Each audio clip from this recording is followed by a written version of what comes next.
it's Karen Burniston here with my monthly Designer Challenge video. The theme this month is accordions, and we could choose from any of our accordion die sets, and then we also have two new add-on sets to fit the Landscape Rectangle Accordion.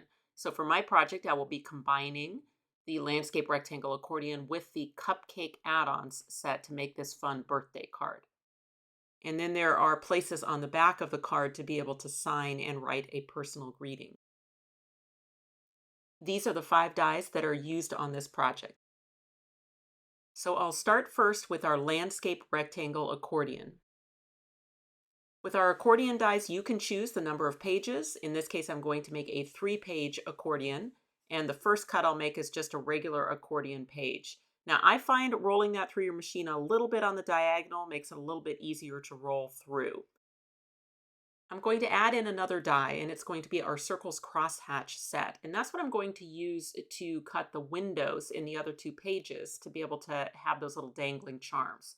So looking at my Circles Crosshatch, I want to use dies 2 and 3 if I'm counting from the smallest. And it is the die number 2 that's going to be used for the circle window. However, die number 3, that crosshatch one, is what I'm going to use to get good placement. So if I place that crosshatch circle centered over the die, and then I use that to put the smaller die in the middle, it makes it much easier to get the smaller die exactly in the right place. And then I can remove the larger one. And then I just want to make sure that that smaller die doesn't move because I am going to try to use it for 2 cuts, both for this page and then the next page. And once again, when I roll that through the machine, I find that it's easiest if I go at a little bit of a diagonal. Now you can use any die cutting machine that can accommodate a wafer thin die, and today I'm using my Spellbinders Platinum 6. Okay, so now I have an accordion page that has that circle cut out of the middle, and the die is still in the same place for me to use again with my 3rd color. And I do not have to remove that orange cardstock that's in the middle of that circle. That's fine. It'll still cut through another layer, and then that way I don't have to worry about, moving the die as I'm trying to get the paper out of it. Okay, and now I have another one of those pages that has the circle cutout. Our Short Rectangles Crosshatch die is an excellent add-on to the Landscape Rectangle Accordion because it has pieces that will fit that landscape accordion perfectly, including the biggest 2 dies in the set, which you can nest together and cut at the same time, and then you will get a frame that will fit that outer frame and leave a shadow on both sides. There is also a crosshatch rectangle, a smaller one in that set that I just nested in the middle and cut at the same time that will fit the pages of the accordion and leave a little bit of a shadows. And then back to my crosshatch circles with some of my leftover cardstock to make some rings to go around those circle window openings. I want to add pattern paper to the front of the pages that have the circle opening, but then the paper is going to need the circle opening as well. Now I could do that with the die, but I think it's just as easy to temporarily tape it in place where I want it to go, trace around the opening onto the back of the paper, and then I just use my scissors to cut that circle out, and I just cut outside of the lines since I'm going to clean it up with a perfectly die-cut ring anyway. So now I can just glue that paper into place on my first page. Now make sure that the tab on the page is pointing to the right. All tabs on your accordion should always point to the right. Now I repeat that exact same process for my 3rd page. And again, always making sure that tabs are to the right. Next, I can add those pattern paper frames to the fronts of each page. And those are going to fit perfectly on the page, leaving a little shadow on the outside and the inside edges. Then I'll repeat that to add the pattern paper frames to the other 2 pages. Now I'm just using papers out of my stash. So just choose something that is, matches the theme. It doesn't have to be birthday. I just chose some bright, fun colors. The next die I'll use is our Cupcake Add-ons die set. So this die replaces the rectangle in our Landscape Rectangle Accordion so that it can be pivoting cupcakes instead. Okay, let me draw on here the pivot point of the rectangle, and it's essentially where that little cut line stops, top and bottom. And if you rotate the inner rectangle so that it is just perpendicular to the outer frame, then it's really easy to just take your scissors in there and cut from pivot point to pivot point and remove that right side of the rectangle, the one that has the little tab attached. Now I am going to eventually cut off the left side of the rectangle, but before I do that, I can use it to help me get good placement on the cupcakes. For the cupcakes themselves, the tabs should be on the right because tabs are always on the right for accordions. I'm going to center it top to bottom. The left side is going to be right at the edge of the rectangle. Now where that's going to attach is just in the center there with a line of glue right on the edge of the rectangle. And that's the only place that I'm going to attach the cupcakes, but I can use the remaining rectangle to help me get good placement.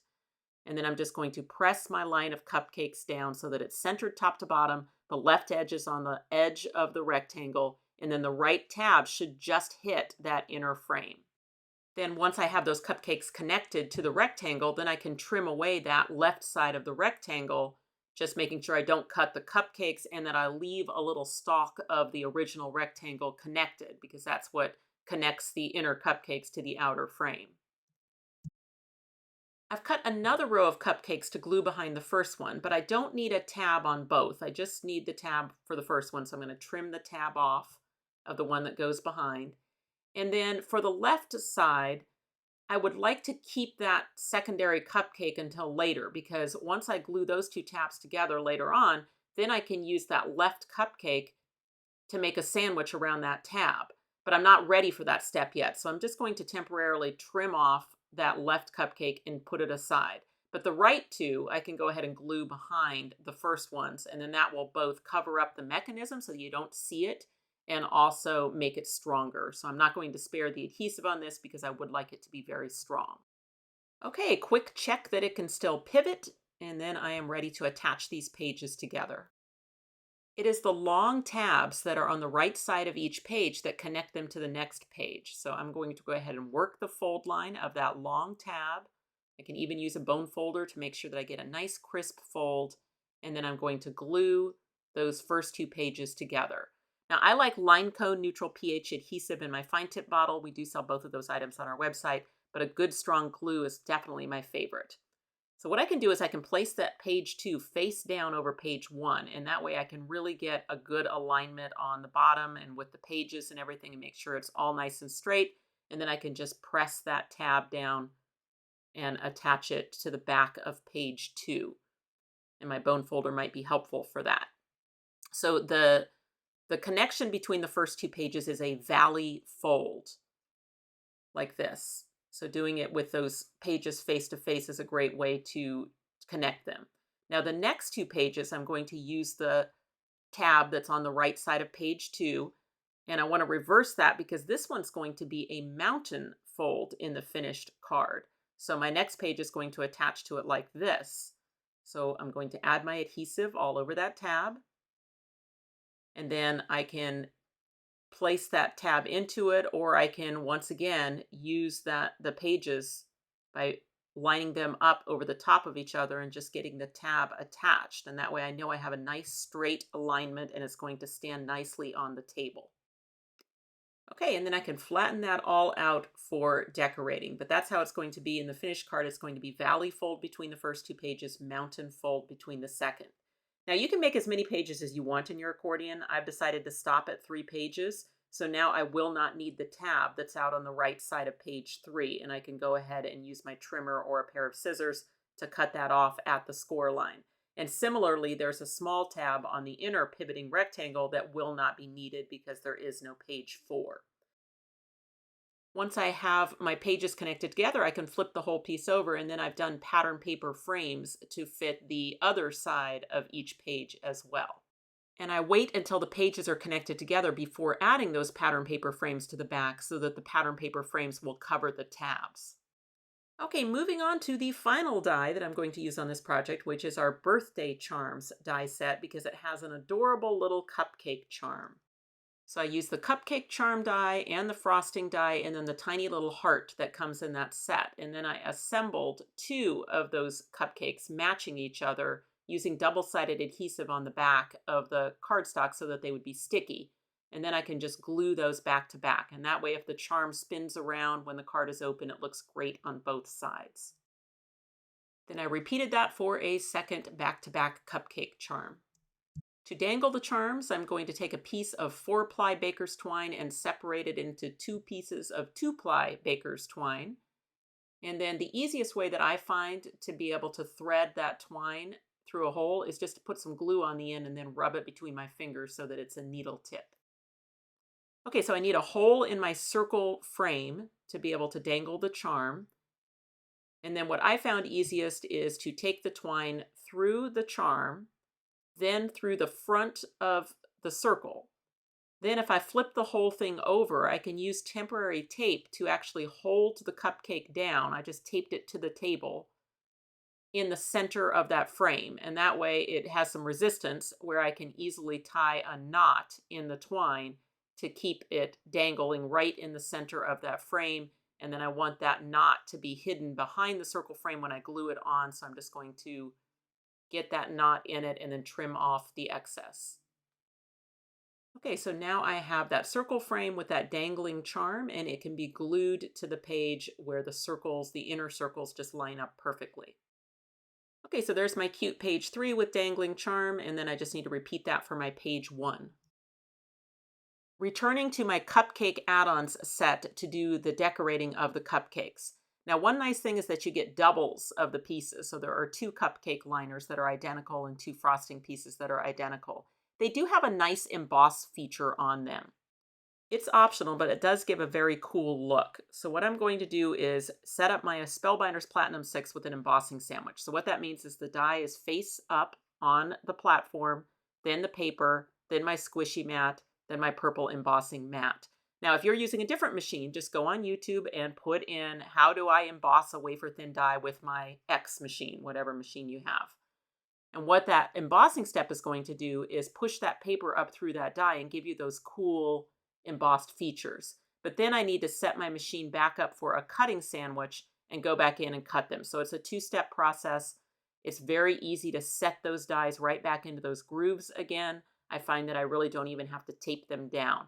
And that's why I like to do the embossing first and then the cutting. But it works either way. You can certainly cut first and then emboss if you prefer.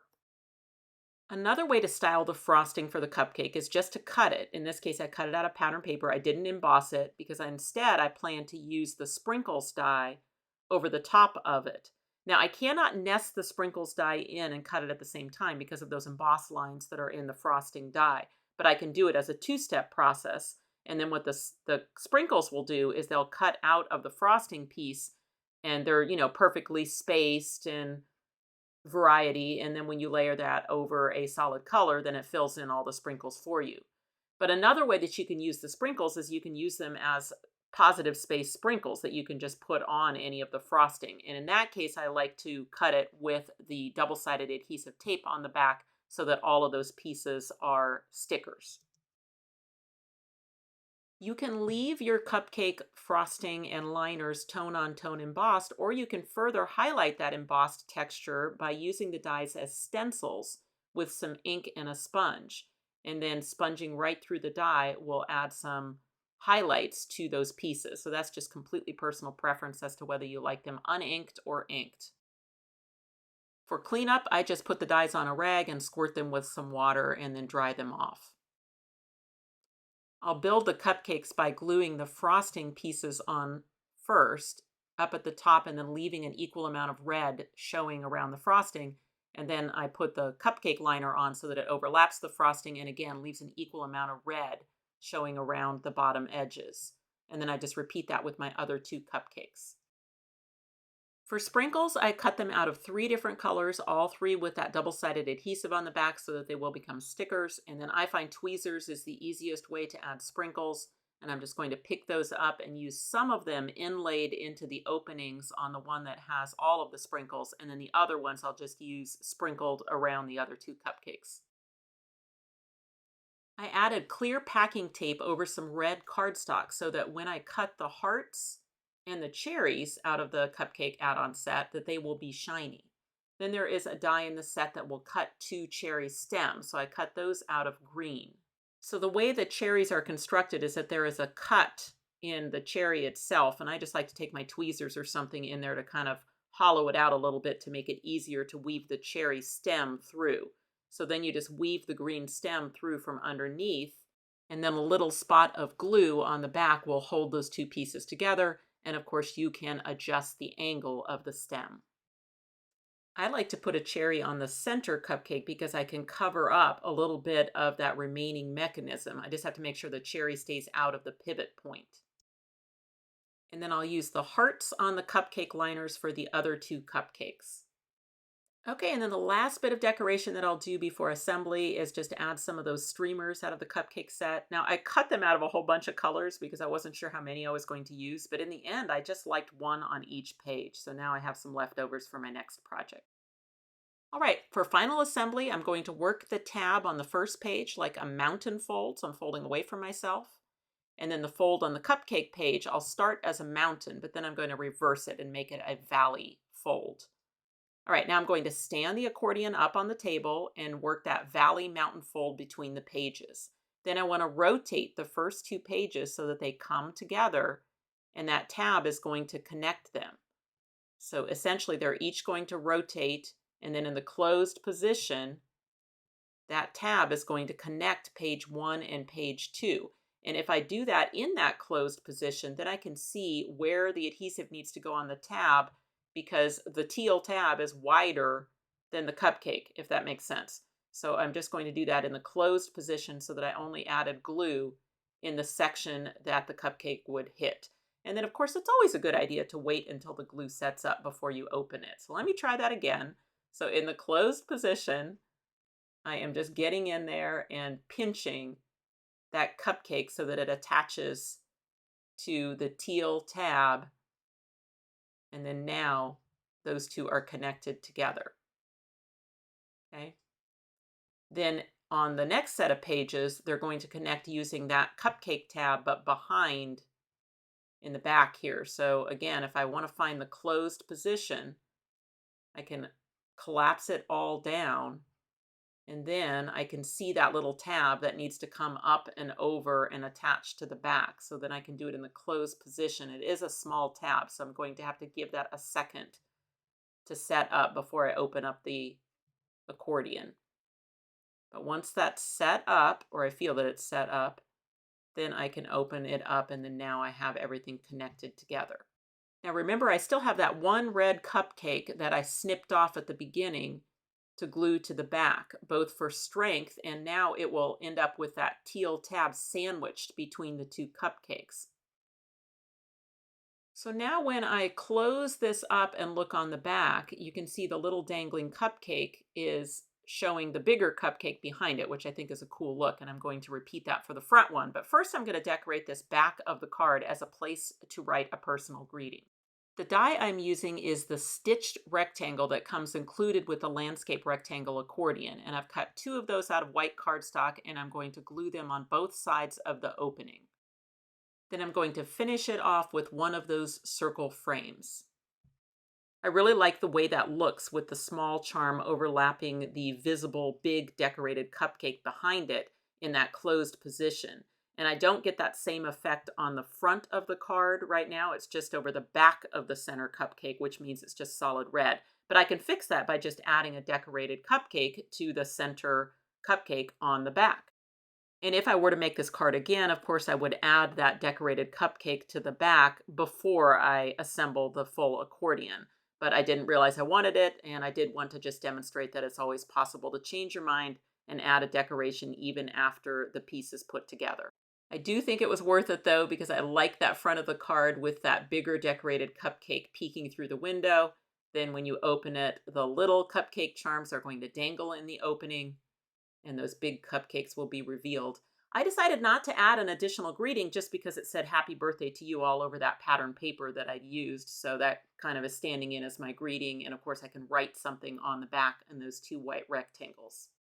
The finished card measures 3.5 inches by 6 inches long, which means it fits nicely in that shorter business envelope that you can get from any office supply store. Check the description box below for a link to the blog post where you will find this card, as well as links to all of the wonderful accordion inspiration by our talented design team. Thanks for watching. If you click on the website link, you'll go to KarenBerniston.com, where you can purchase these dies as well as find links to our other social media accounts. You can subscribe to this YouTube channel and check out some of my other videos. Thanks so much for watching, and I'll see you next time.